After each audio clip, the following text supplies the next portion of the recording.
Last month I went mental, but not mental enough. And it's been ages since I've made a video. And in honor of May, which is Mental Health Month, I thought, what better time to do this? I also so happen to be on a short-term leave from work related to mental health.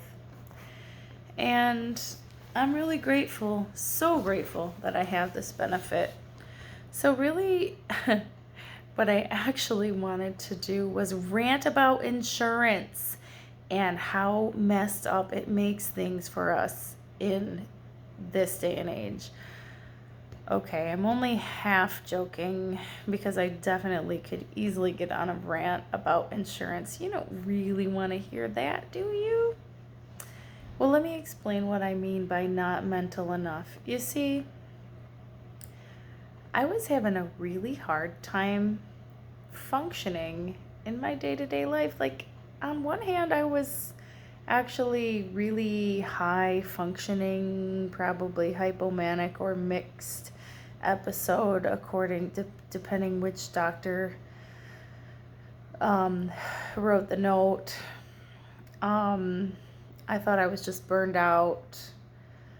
I guess it was probably all of those things. But and I was also going through some serious relationship issues. And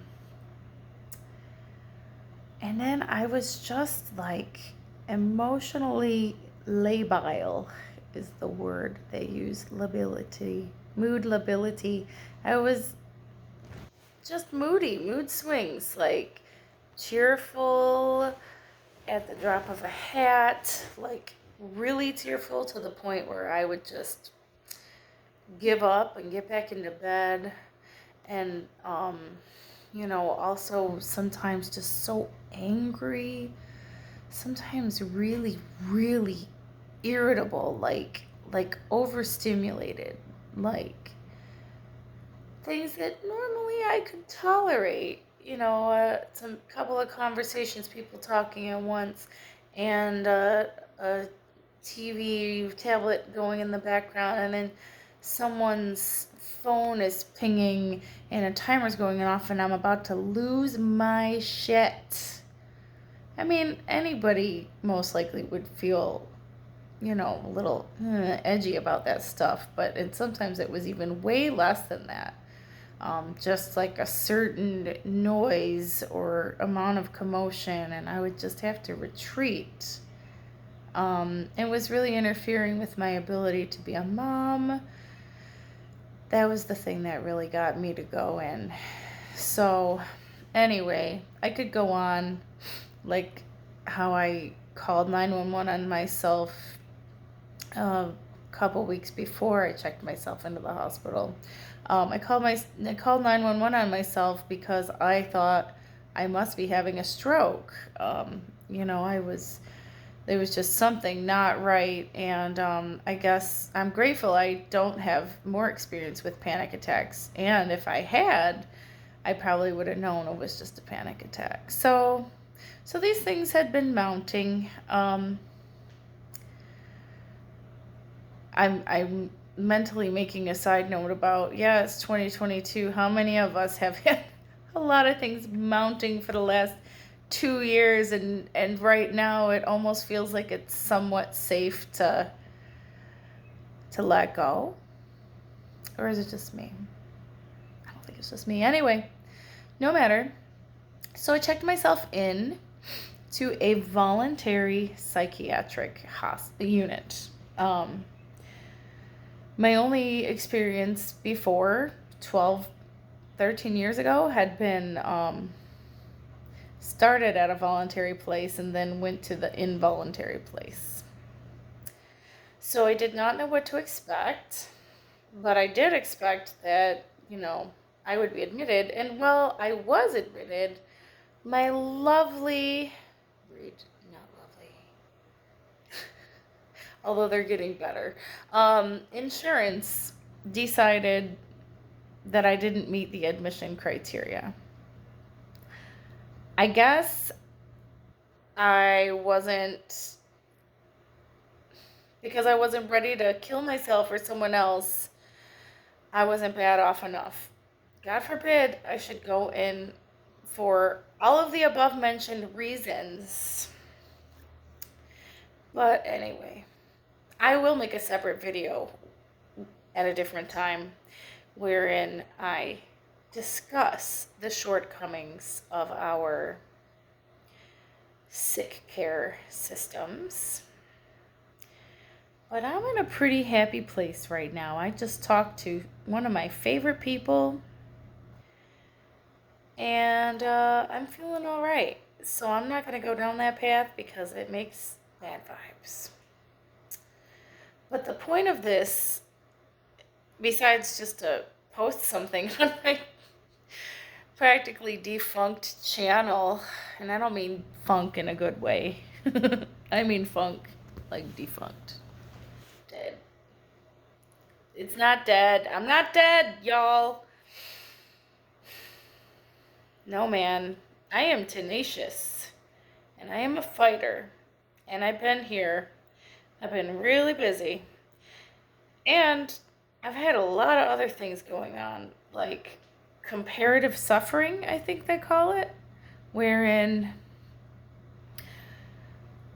one person with a mental health condition tells the other person that they don't suffer enough.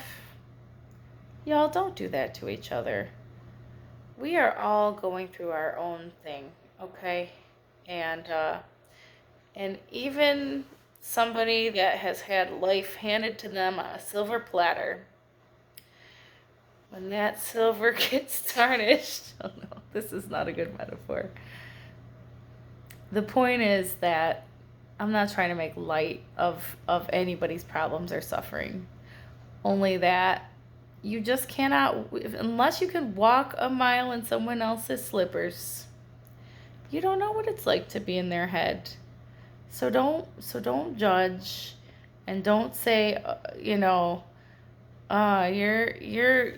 because you don't have it as bad as I do, you couldn't possibly be having a hard time.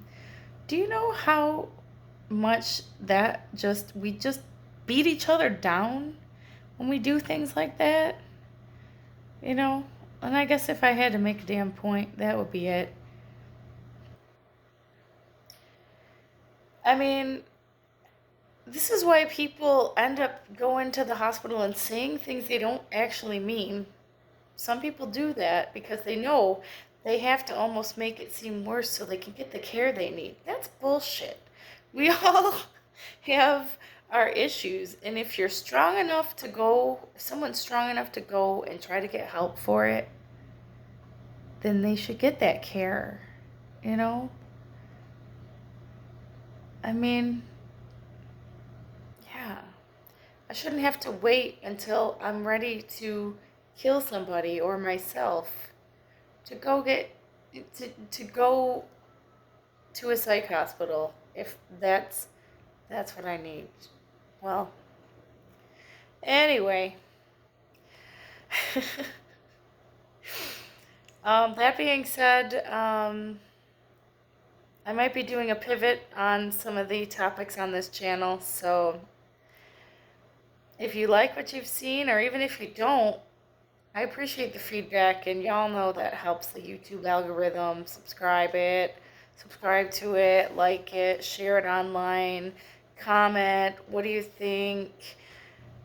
Tell me about how much better you've got it, or how much worse you've got it, or what your experience has been like trying to get mental health care, or what are your barriers to getting mental health care, or even to seeking it. Maybe you think it's a sign of weakness, or maybe you think it's a sign of strength.